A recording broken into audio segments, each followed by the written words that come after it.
Hello everyone, welcome to ज्ञान light. आज हम डिस्कस करने वाले हैं हमारा next topic that is the motion and the measurement of distances, जिसमें हम बात करेंगे मोशन क्या होता है, मोशन के टाइप्स क्या होते हैं, उसके बाद हम बात करेंगे मेजरमेंट क्या है।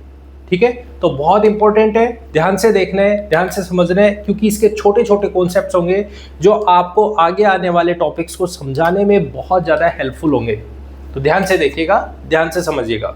ठीक है, चलिए शुरू करते हैं। सबसे पहले मैं बात करूं, इसमें जो तीन टर्म्स हैं, मेनली जो तीन टर्म्स हैं, पहला मोशन, दूसरा मेजरमेंट और तीसरा डिस्टेंस। चलो पहले छोटा सा एक एग्जांपल ले लेते हैं, उसके बाद हम इसको आगे कंटिन्यू करते हैं। देखो, मान लो सपोज करो ये आपका ए पॉइंट है जहां पे आपका घर है। ठीक है, अगर मैं दूसरा केस बात करूं, दूसरा पॉइंट दैट इज बी, यहां पे आपका स्कूल है।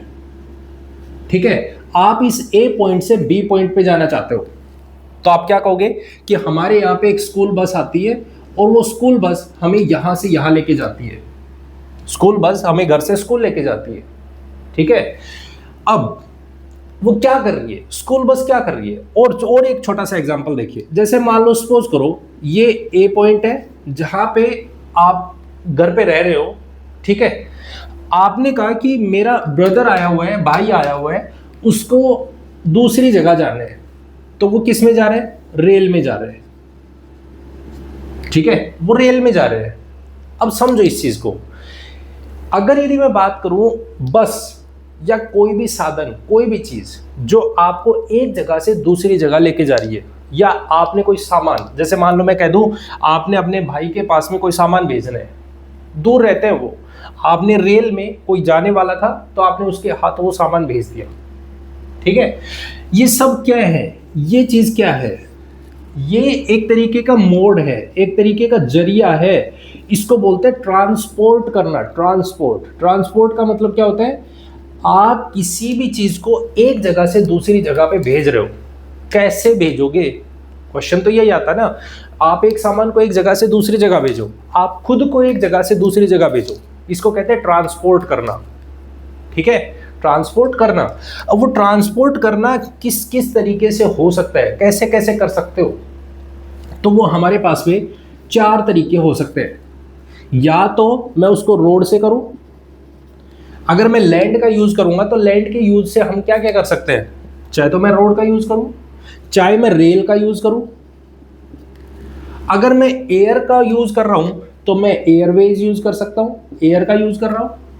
या मैं पानी का यूज करूं तो वाटर से शिप का यूज कर सकता हूं। ऐसे ये क्या है, ये मोड है, ये जरिया है। जरिया मतलब बोले तो जैसे मान लो सपोज करो, अगर मैं आपसे कह दूं, जैसे आप क्लास ले रहे हो, अभी फिलहाल आप क्लास ले रहे हो, आप फोन में या लैपटॉप में क्लास देख रहे हो, आपको घर बैठे क्लास मिल रही है। यही क्लास आप ऑफलाइन में लेते तो ये ऑनलाइन ऑफलाइन, ये क्या है, ये मोड है, एक जरिया है। क्या, क्लास लेने का, सीखने का एक जरिया है। ठीक है, उसी सिमिलर तरीके से ट्रांसपोर्ट करना है, अगर सीखने का जरिया फोन हो सकता है, सीखने का जरिया ऑफलाइन क्लास हो सकती है, वैसे ही ट्रांसपोर्ट करने का, कोई भी सामान भेजने का एक जरिया है, क्या, रोड, रेल, एयर, वाटर। ठीक है, अब यही चीज हमारे पास सबसे पहला क्वेश्चन आता है दिमाग में कि क्या ये जरिया पहले के लोगों के पास भी था। दिमाग में क्वेश्चन यही आया कि अगर यदि मैं यही बात अगर मैं करूं तो ये कहां से आया, क्या है इसके पीछे, क्या चीज चली जिसकी वजह से ये बने। ठीक है, अगर यदि मैं बात करूं हमारे पुराने टाइम में, ठीक है, अगर पुराने टाइम की बात करें तो आप पूछोगे उनसे कि क्या, जैसे मान लो आप अपने दादाजी से पूछो, ठीक है, या दादी से पूछे कि क्या आप कभी एयरवेज में बैठे हो, आप हवाई जहाज में बैठे हो, तो वो कहेंगे नहीं बेटा, हमारे टाइम में तो इतना नहीं होता था, या नहीं है। ठीक है, हम तो नहीं बैठे। आज हम देखते हैं बहुत सारी उड़ रही है। पहले आप कहोगे कि पहले वाले घरों में देखोगे तो आपको कोई साइकिल देखने को मिलेगी, पहले होती थी। आपके पापा से आप बात करो तो वो कहेंगे कि साइकिल होती थी हमारे ज़माने में। ठीक है, तो वो क्या है, वो भी एक मोड है। लेकिन धीरे धीरे जैसे जैसे टाइम इवॉल्व होता गया, जैसे जैसे साइंस डेवलप होती गई, जैसे जैसे चीज़ें डेवलप होती गई, पैसे आते गए, और वैसे वैसे ये जो ट्रांसपोर्ट करने का तरीका है वो बदलता गया। जैसे मैं आपसे बात करूं, हम पुराने टाइम की बात करें तो जब लोगों के पास कुछ नहीं था, ठीक है, तो सिर्फ वो पैदल चल के जाते थे, एक जगह से दूसरी जगह जाते थे तो वो सिर्फ पैदल। जब आदमी हंटर और गैदरर था, हंटर था गैदरर था, तो उसके पास कोई सोर्सेज थे ही नहीं, वो हंटिंग करता था, गैदरिंग करता था, एक जगह से दूसरी जगह गए, एक जगह पे थे दूसरी जगह गए, ठीक है। ये क्या कर रहे हैं, ये भी चल रहे हैं, लेकिन फिलहाल इनके पास क्योंकि कोई भी ऐसा रिसोर्स है ही नहीं जिससे वो यूज कर पाए, कोई मोड है ही नहीं, उनके पास केवल एक है पैर, सिर्फ वो पैरों पे चल रहे हैं, ठीक है। अब जैसे जैसे व्हील की इन्वेंशन होना शुरू होती है, अब ऐसा नहीं है कि व्हील एक दिन में बन गया, नहीं, टाइम लगा लेकिन इन्वेंशन होता गया। वैसे वैसे हमारे पास डेवलपमेंट होती है, और डेवलपमेंट होती है तो वैसे वैसे ये जो ट्रांसपोर्ट का मोड है वो चेंज होता चला गया, वो चेंज होना शुरू हो गया। लोगों ने क्या यूज करना शुरू कर दिया, बुलॉक्स, उसके लिए एनिमल्स का यूज करना समझना शुरू कर दिया कि भाई जब टायर, जब व्हील बन गए तो कहा कि अब इनको एनिमल्स की हेल्प लो। आदमी अपने आप को रेस्ट में आने की सोचने लग गया कि चलो अब एक काम करते हैं, अब बैठ के चलते हैं, तो बुलॉक्स का यूज करना शुरू कर दिया। फिर और धीरे धीरे इन्वेंशन होना शुरू हुए, व्हील को शेप मिलनी शुरू हो गई, ठीक है, तो हमारे पास मोड्स चेंज होना शुरू हो गए। इस तरीके से हमारे पास क्या हो रहा है, ट्रांसपोर्ट का एक जो सिस्टम है वो डेवलप होता जा रहा है। और उसमें क्या क्या आ रहे हैं, वाटरवेज आ रहे हैं, उसमें आ रहे हैं हमारे पास में रोड से रेलवेज आ रही है धीरे धीरे। अब ये तो पहले तो फिलहाल इस पे चल रहे हैं, अब फिर धीरे धीरे आप देखोगे तो स्टीम इंजन ये डेवलप होना शुरू हो गया। और जब स्टीम इंजन डेवलप हो गया तो इंजन बनना शुरू हो गए, उससे फिर हमारे पास में क्या हो गया, रेल आ गई तो और फास्ट हो गया। पहले लोग, एक बात देखो, अगर मान लो सपोज करो उसे, अगर अभी फिलहाल आप समझिएगा 10 किलोमीटर जाना है, 10 किलोमीटर, ठीक है, जब वो पैदल जा रहा है तो उसे बहुत टाइम लग रहा है, बहुत ज्यादा टाइम लग रहा है। जब वो धीरे धीरे बुलॉक्स आई तो उससे वो टाइम थोड़ा सा रिड्यूस होना शुरू हो गया। और जब इंजन बन गया तो उससे टाइम और रिड्यूस होना शुरू हो गया। तो आप ये चीज देखोगे कि जैसे जैसे डेवलपमेंट हो रही है वैसे वैसे आपके टाइम में भी बचत हो रही है, वैसे वैसे ये इन्वेंशन आपकी लाइफ को इजी करते जा रहे हैं, ठीक है। तो उसी तरीके से हमारे पास ये जो सोर्सेज हैं डेवलप होते जा रहे हैं, क्लियर। जैसी जरूरतें बनती जा रही है वैसी चीजें इन्वेंट होती जा रही है। आज के टाइम में हम स्पेस में जा रहे हैं, ठीक है, वो सब क्या है, वो सब इन्वेंशन का ही खेल है।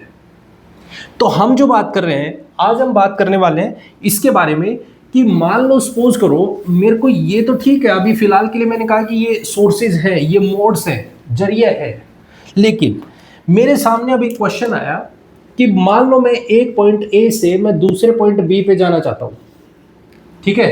किसी ने पूछा कि भाई आप वहां जा रहे हो, बोले हाँ मैं जा रहा हूं, ठीक है। कब जा रहे हो, बोले मैं अभी निकलूंगा, अभी निकल रहे हैं, कितनी देर में पहुंच जाओगे। तो ये कैसे बताएगा कितनी देर में पहुंच जाए, इसे ये पता ही नहीं है वो कितनी दूर है, यहां से यहां के बीच में डिस्टेंस इसको पता ही नहीं है, इसे ये मालूम ही नहीं है कि यहां से यहां की डिस्टेंस कितनी है, ये जगह, ये जो स्पेस है ये कितना है, तो ये बता ही नहीं सकता मैं इतनी देर में पहुंच जाऊंगा, ठीक है। तो पहली चीज जो हमें समझनी है अभी, मेजरमेंट के बारे में बात समझनी है। मेजरमेंट क्या है, मेजरमेंट किसको बोलते हैं, मेजरमेंट और होता क्या है, समझो इस चीज को समझिएगा, ध्यान से समझना। मान लो सपोज करो, जैसे बुक में जो एग्जांपल ले रखा है हम उस एग्जांपल की बात कर लेते हैं उसके बारे में। जैसे हमारे पास में ये कोई टेबल है और इस पे दो बच्चे बैठे हैं, एक और दूसरा, दोनों के दोनों आपस में बहस करना शुरू कर देते, दोनों लड़ाई करना शुरू कर देते कि आधी बेंच मेरी, आधी बेंच मेरी।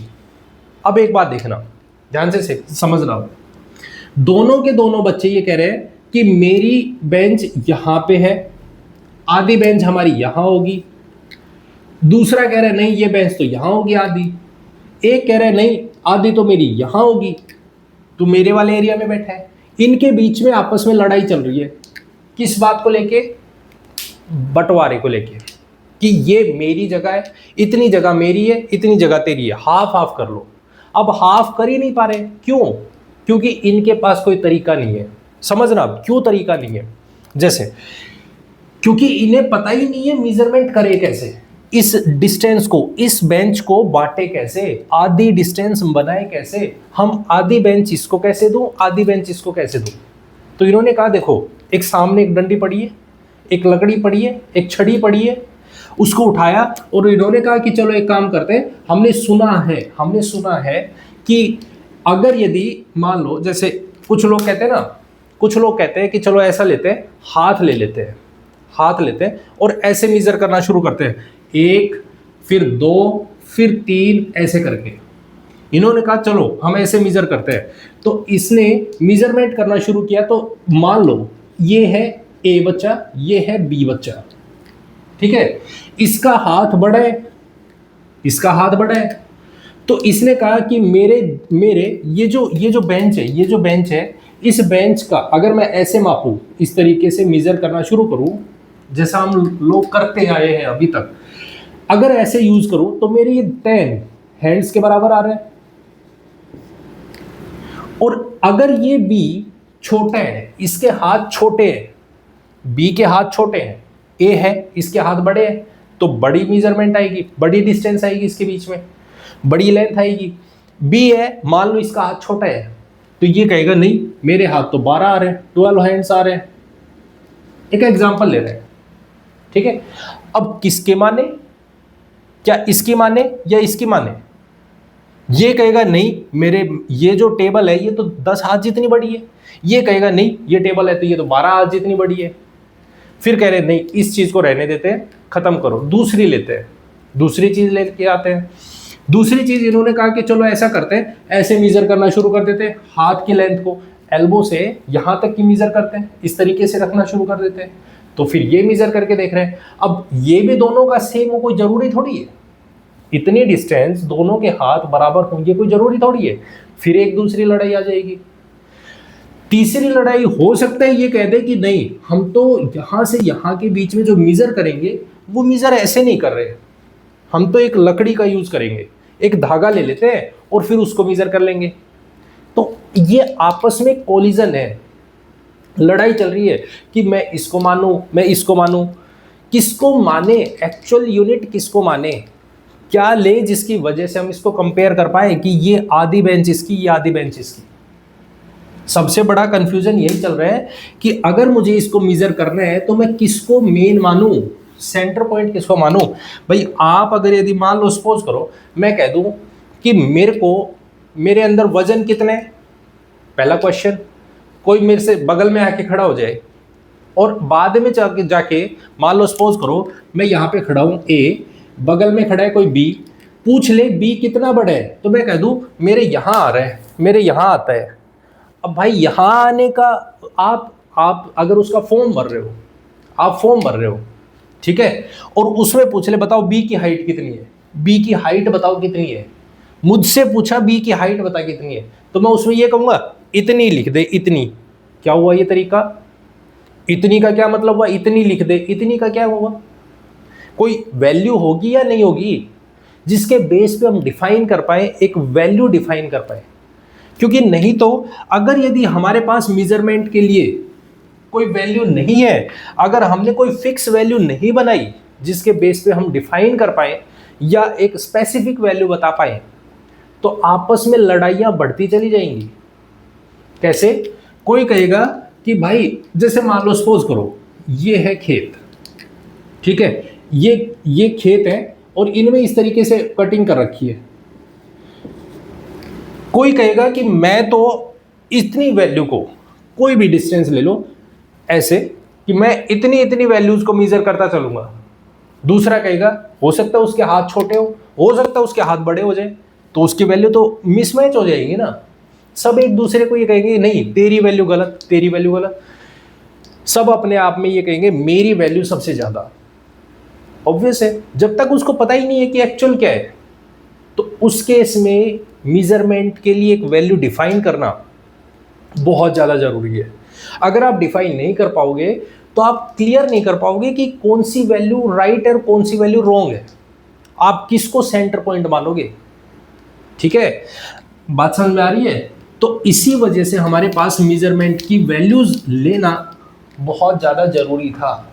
और इसके लिए हमारे पास में 1790s में फ्रेंच में इस चीज़ के लिए क्या होती है, इन्वेंशन होती है कि मेजरमेंट की एक यूनिट बनाइए। आप मेजर कर रहे हो तो उसके लिए एक यूनिट होनी चाहिए। किसके कंपैरिजन में? किसी भी अननोन, जैसे मान लो सपोज करो मेरे पास में ये है कोई टेबल, मुझे इसकी लेंथ नहीं पता, ध्यान से देखना, मुझे इसकी लेंथ नहीं पता, तो इन्होंने एक आइडिया दिया कि हम एक फिक्स यूनिट डिसाइड करते हैं, फिक्स वैल्यू डिसाइड करते हैं जो कि इंटरनेशनली फॉलो होगी। ठीक है, वो यूनिट इंटरनेशनली फॉलो होगी, क्लियर, और वो स्टैंडर्ड होगी, जिसके बेसिस पे अब ध्यान से देखना, उन्होंने एक वैल्यू डिफाइन की, बनाई। उन्होंने कहा कि अगर आप लेंथ मेजर कर रहे हो तो उसके लिए आप मीटर यूज करो, मीटर, ठीक है, मीटर यूज कीजिए। तो हमारे पास में ये जो टेबल है ये अननोन है मेरे लिए, अननोन, लेकिन मैंने एक फिक्स वैल्यू दे दी। मैंने कहा कि ये, ध्यान से समझना, जैसे मान लो सपोज करो मैंने कहा भाई देखो ये जो लेंथ है, सपोज करो मैं आपके सामने कह देता हूं, क्लास में मैंने बोल दिया कि ये जो वैल्यू है ये 1 मीटर है। ठीक है, तो आप कहोगे कि इसी को एक फिक्स वैल्यू मान लो और इसकी कंपैरिजन में इसके जितनी भी वैल्यूज आप बनाओगे इसको एक सेंटर पॉइंट ले लो, इसको मेजर करो, इसके जितनी और वैल्यूज बनाते चले जाओ और सब में डिस्ट्रीब्यूट कर दो, और हम इतनी डिस्टेंस को हम 1 मीटर बोलेंगे। ठीक है, तो आप क्या करते हो, आजकल आप देखते हो स्केल देखते हो, आप लेके आते हो स्केल, ठीक है, स्केल लाते हो, उस पर वैल्यू फिक्स होती है, मार्क्स होते हैं उस पर 0 1 2 3 4 एंड सो 15 तक, इस तरीके से होते हैं ना। तो वो सब क्या है, एक फिक्स वैल्यू है। अब आप कोई भी चीज मेजर कर रहे हो, जैसे मान लो ये जो टेबल है, ये टेबल मेरे लिए क्या है, अननोन है, मुझे नहीं पता इसकी लेंथ क्या है, अब मुझे इसको मेजर करना है, तो मैं एक नॉन वैल्यू को जो मेरे को दे रखी है उसके रेस्पेक्ट में मैं इसको मेजर कर लूं कि ये 5 मीटर है, 10 मीटर है, 20 मीटर है, कितनी बड़ी है, तो ये मीटर ऐसे स्केल रखता जाऊंगा और उसको मेजर करता जाऊंगा। तो इसके लिए हमारे पास में जो सिस्टम बना उसी को बोलते हैं मेजरमेंट। अब ऐसे ही हमारे पास में अब ये जो यूनिट्स आ रही है इसमें 2 चीजें मिलेंगी हमें देखने को। कोई भी जो यूनिट आएगी हमारे सामने उसमें 2 चीजें देखने को मिलेगी। कौन सी? जैसे मान लो मैं कह रहा हूं, मैंने बोला कि मेरे पास में ये जो टेबल है ये 20 मीटर लंबी है, सपोज करो मैंने एक एग्जांपल ले लिया, 20 मीटर लंबी है। मैंने कहा मेरा जो वेट है, ध्यान से देखना, मेरा जो वेट है, अब मेजरमेंट ऐसा नहीं है केवल आप डिस्टेंस का ही करोगे, ऐसा नहीं है कि मेजरमेंट आप सिर्फ और सिर्फ डिस्टेंस का करोगे, नहीं, आपको मेरा वजन चाहिए, आपको सराउंडिंग में टेम्परेचर चाहिए, आपने कहा टाइम क्या हो गया तो उसके लिए भी यूनिट चाहिए, तो ये सब क्या है, इनके लिए भी यूनिट्स बन रही है, मेजरमेंट बन रहे हैं। ठीक है, जो हमारी स्टैंडर्ड लाइफ को, जो हमारी लाइफ के लिए बहुत ज़्यादा ज़रूरी है, जैसे टाइम हो गया, जैसे डिस्टेंस हो गई, जैसे वेट हो गया, जैसे टेम्परेचर हो गया, उनको मेजर करने की कुछ स्टैंडर्ड यूनिट्स चाहिए हमें, क्लियर। ऐसे ही हमारे पास, मैंने कहा मान लो सपोज करो इस टेबल की यूनिट 20 है, जैसे मैंने कहा मेरा जो वेट है वो 80 kg है, किलोग्राम, वेट मेजर करने की एक यूनिट है जिसको हम बोलते हैं किलोग्राम। ठीक है, तो अब देखो, ध्यान से देखो, अब ये जो वैल्यूज आ रही है इसमें आपको 2 चीजें देखने को मिलेंगी। पहली ये, दैट इज ये जो वैल्यू है, ये वैल्यू ये कहती कितनी है, ये जो वैल्यू है न्यूमेरिकल वैल्यू,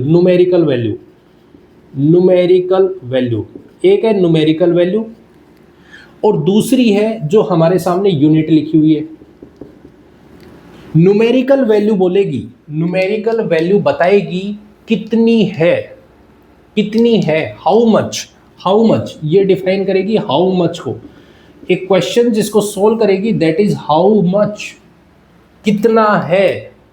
और दूसरी चीज जो यूनिट, जो ये वैल्यू है, ये कहेगी कि क्या है, व्हाट।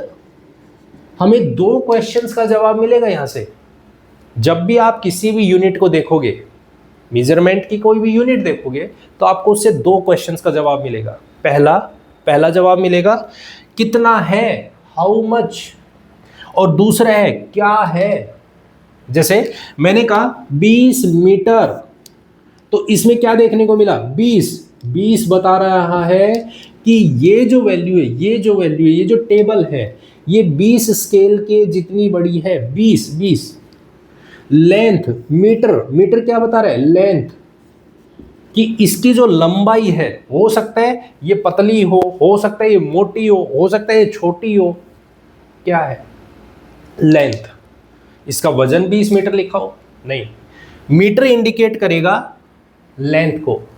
मेरे को बोला 80 kg, देखो ध्यान से समझना, मेरा वजन कितना है, तो मैंने कहा 80 तो क्या है, मेरा वजन है।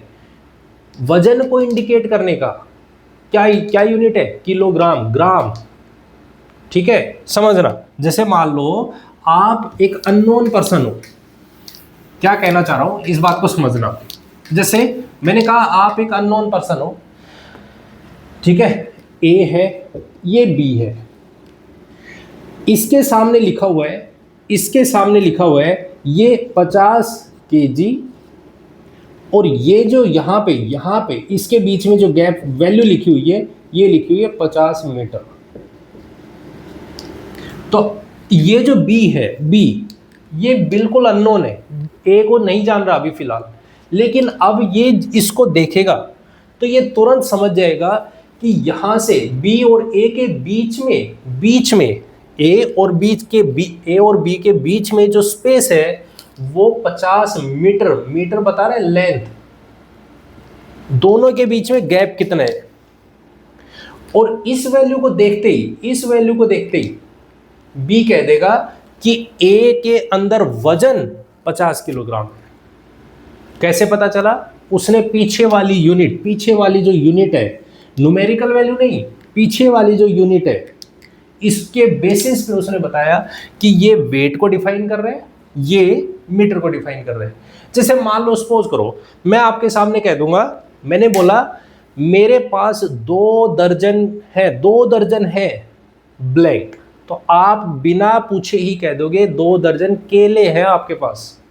कैसे बोला, क्योंकि डजन्स यूनिट मीजर करती है किसको, बनानास को मीजर कर रही है।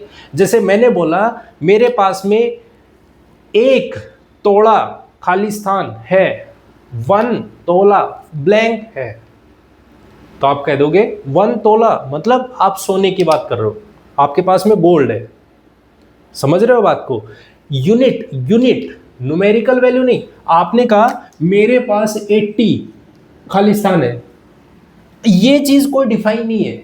ये 80 हो सकता है किलोग्राम हो सकता है ये मीटर हो सकता है लीटर हो, कुछ भी हो सकता है, लेकिन 80 आगे अगर लिख दिया मीटर, किलोमीटर, तो फिर आप बता दोगे ये डिस्टेंस को बता रहा है, ये यूनिट वेट को बता रही है, किसको बता रहा है, उसको डिफाइन करेगा।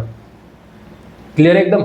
तो ध्यान रखना, न्यूमेरिकल वैल्यू बताएगी कि कितना है, लेकिन क्या है उसका जवाब कौन देगा, यूनिट, जो पीछे लिखा हुआ है। अंडरस्टैंड, पॉइंट क्लियर एकदम। तो आपको ये चीज ध्यान रखनी है, मेजरमेंट से रिलेटेड आपको ये पता होना चाहिए। क्लियर, ठीक है। तो इन सब चीजों का सॉल्यूशन हमारे पास में कहां से आया, मेजरमेंट को लेके आया कि भाई मेजरमेंट करोगे तो आपको इन चीजों के डिफाइन होगा, आपको पता चलेगा। इसलिए हमारे पास में मेजरमेंट डिस्टेंसेस की हमारे लिए इंपॉर्टेंट होती है। क्लियर। अब हमारे पास में बात आती है कि जैसे स्केल, अब वो 2 तरीके से हो सकता है। मान लो मेरे को कोई भी स्ट्रेट चीज को मेजर करना है, तो हमारे पास में स्केल है। अगर आपको कोई स्ट्रेट चीज़ है जिसको आप मेज़र कर रहे हो, तो आपके पास में प्लास्टिक का भी आपको स्केल देखने को मिलेगा, आपके पास आयरन का स्केल देखने को मिलेगा। वो स्ट्रेट चीज़ को तो मेज़र कर देगा, लेकिन मान लो सपोज करो आपको अपनी कमर मेज़र करनी है, ठीक है, आपको कोई राउंड चीज़ मेज़र करनी है, आपको इस तरीके से कोई भी आपके पास में एक इस तरीके का सामान पड़ा हुआ है, आपको इसकी लेंथ मेज़र करनी है। अब आप इस पे स्ट्रेट स्केल तो यूज नहीं कर सकते ना, आप इस पे स्केल तो यूज नहीं कर सकते। तो ऐसे केस में आपको मीजरिंग टेप जिसको आप बोलते हैं, जैसे घर में आपने देखा होगा कि आपकी मम्मा जब कोई भी आपके लिए कपड़ा सीलती है तो वो क्या करती है, उनके पास में टेप दूसरा होता है, मीजरिंग टेप होता है। वो क्या करता है, उसकी शेप चेंज हो जाती है। वैसे ही हमारे पास ये है, अगर आपको कोई भी कर्व्ड सरफेस है, अगर आप इसको मेजर करना चाहते हो तो इसके लिए आपको क्या यूज करना पड़ेगा, आपको हार्ड सरफेस वाला टेप नहीं, जो जिसको स्केल बोल रहे हैं, वो यूज नहीं करोगे, आप उसके लिए मेजरिंग टेप का यूज करोगे। ठीक है, तो इस बात को आपको ध्यान रखते हैं। क्लियर? ठीक है, अब बात करते हैं मोशन। मोशन क्या है और मोशन के टाइप्स क्या क्या है। देखो, मोशन क्या है, मोशन होता है कोई भी चीज, कोई भी ऑब्जेक्ट या कोई भी सामान, कोई भी चीज, जैसे मान लो सपोज करो आप बाहर खड़े हो और बालकनी में खड़े हो, क्या आप देखिए, आपको एक, जैसे मान लो आपने देखा एक कुत्ता है, वो भाग रहा है, वो एक जगह से दूसरी जगह, आपने टाइम देखा कि ये 5:10 पे, 5:10 पे ये यहाँ था, 5:15 पे ये वहाँ जा चुका है। मतलब अगर कोई भी ऑब्जेक्ट टाइम पीरियड में अपने आप की पोजीशन को, एक पोजीशन को चेंज कर ले, एक जगह से दूसरी जगह चला जाए, दैट इज कॉल्ड मोशन। बात समझो, जैसे मान लो सपोज करो आप यहां खड़े हो, आपके सामने से अचानक से कार निकल के चली गई। कार पहले आपने देखा वहां है कार, आप देखते आ रहे हो और कार वो चली गई। क्या हो रहा है, देखते कार चली गई। एक टाइम पे आपको कार वहां नजर आ रही थी और दूसरे टाइम पे आपको कार वहां देखने को मिल रही है, बीच में टाइम गया ना, तो टाइम के साथ में अगर कोई भी चीज अपने आप की पोजीशन चेंज कर ले, दैट इज कॉल्ड मोशन। जैसे आप हो, अभी फिलहाल के लिए आप यहाँ खड़े हो, ठीक है, मान लो उधर किसी भी तरीके का आपके पीछे कुत्ते पड़े हैं, तो आप क्या करोगे, वहीं थोड़ी खड़े रहोगे, आपकी पोजीशन चेंज हो जाएगी। आपके पीछे अगर कुत्ते पड़े हैं तो आपको भागना पड़ेगा, और भागना भी धीरे नहीं, बहुत तेज भागना पड़ेगा। तो क्या आप कहोगे आप रेस्ट में हो या मोशन में हो, this is called motion. Motion क्या है, टाइम के साथ आप अपनी पोजीशन को चेंज कर लो, दिस इज कॉल्ड मोशन। तो ये मोशन हमें 3 तरीके का देखने को मिलता है, 3 तरीके का। कौन कौन सा, देखिए, सबसे पहले मैं अब अगर यदि बात करूं आपसे, सबसे पहले रेक्टिलिनियर का मतलब क्या होता है, रेक्टिलिनियर का मतलब होता है आप किसी भी चीज को देखो एक सीधी स्ट्रेट लाइन में चले, स्ट्रेट लाइन में, इसका मतलब है स्ट्रेट लाइन। मोशन हो रहा है वो स्ट्रेट लाइन में हो। जैसे आप किसी सड़क पे चल रहे हो, किसी सड़क पे जा रहे हो, कोई सड़क है, आप उस पे चल रहे हो, साइकिल चलाने लग रहे हो, तो वो साइकिल चलाते चलाते आप कहाँ जा रहे हो, सीधे एक लाइन में चल रहे हो, एक पैरेलल लाइन में। कोई दौड़ लगाने वाला है तो वो क्या कर रहा है, ग्राउंड में चक्कर लगा रहा है, ग्राउंड में घूम रहा है, तो वो क्या कर रहा है, वो इस तरीके से चल रहा है, लेकिन वो एक लाइन के अंडर चल रहा है। ठीक है, जैसे स्कूल बस है, वो किसी रोड पे जा रही है, सीधी जा रही है, ये क्या है, ये एक स्ट्रेट लाइन के मोशन है, चल रहे हैं, अपनी पोजीशंस को चेंज कर रहे हैं, एक जगह से दूसरी जगह जा रहे हैं स्ट्रेट लाइन में। इनको किसी ने बांध नहीं रखा है, कि आप बस मेरे हिसाब से चलोगे, नहीं, वो अपनी मर्जी से एक स्ट्रेट लाइन में चल रहे हैं, सीधे इधर से आए ऐसे चले गए, यहाँ थे यहाँ चले गए, दिस इज कॉल्ड स्ट्रेट। ठीक है, this is called rectilinear motion. Second है हमारे पास में, that is called circular motion.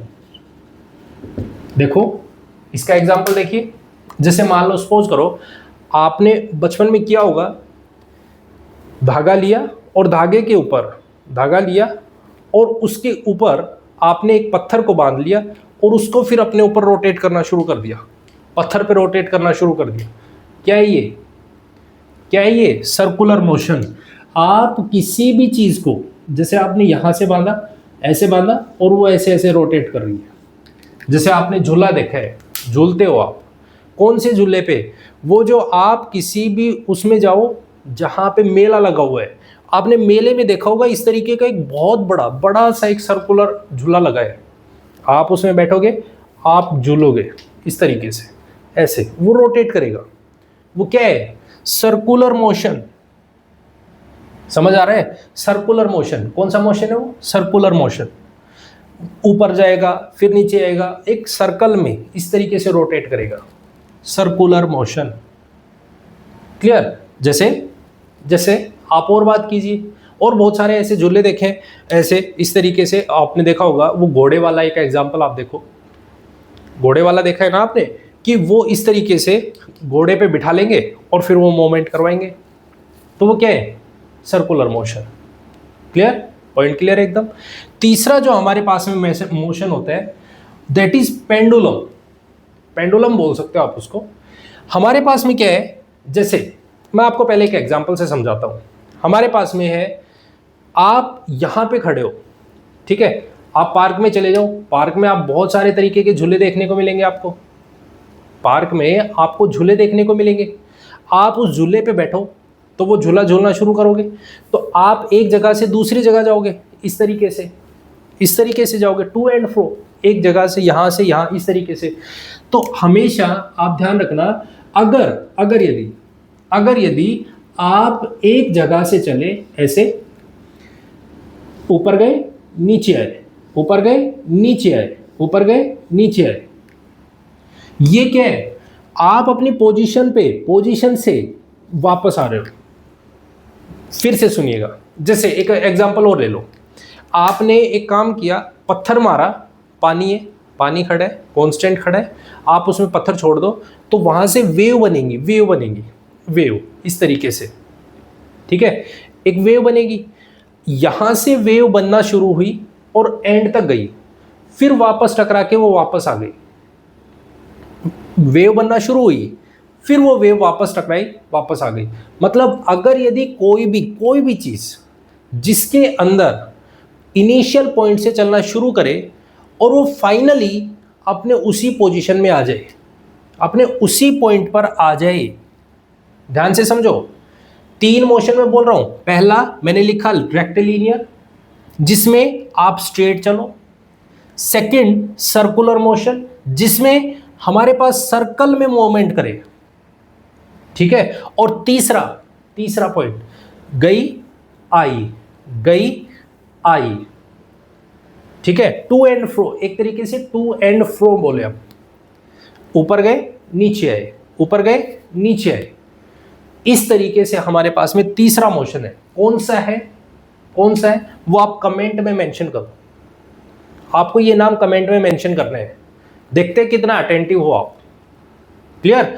3 तरीके का मोशन मैंने आपको एक्सप्लेन कर दिया है, front back, front back, front back. क्या होता है तीसरा नाम डिफाइन कीजिए। क्लियर? पॉइंट क्लियर है?